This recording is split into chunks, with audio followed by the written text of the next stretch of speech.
Tennessee has been without a commission on wrestling a lot longer than like Arkansas and some of these other places. You know, here's the thing. I always hated the commission when I was a wrestler because they really don't do nothing but come in and take money that we don't even have. You know what I mean? It's one thing for them to go to WWE where they're going to make a lot of money, but when they come down to these little shows and nobody's making no money from the promoter to the boys, and then they still want their cut.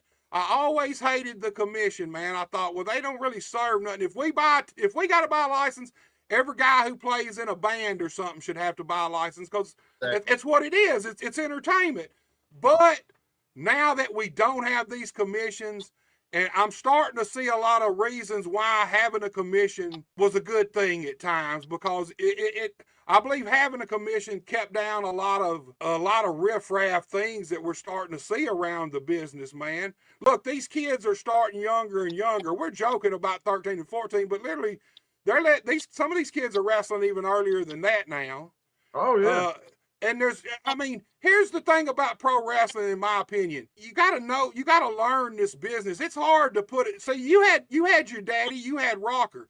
You boys were able, if you went in the dressing room and started to get a little bit of big head because you're seeing all this grown folk stuff and all these grown people conversations, hearing all these different things, you always had those guys, daddy, to smack you on the head and say, hey, no matter what you hear or see back there, that ain't how you act.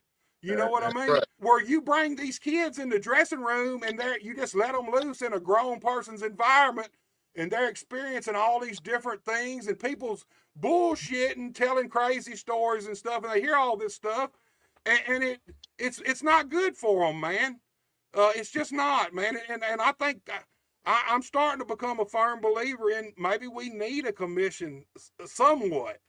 You know, I never thought I'd say that. Well, never. Yeah, me and Rocker, we've had this conversation about it too, and I've told him, I said, it probably wouldn't be a bad idea to some extent have some kind of commission around here. It'll cut out a lot of these guys who's letting their kids get in here 9, 10, 11 years old and all these rundown promotions who barely got a ring that you could get in and work, have a show.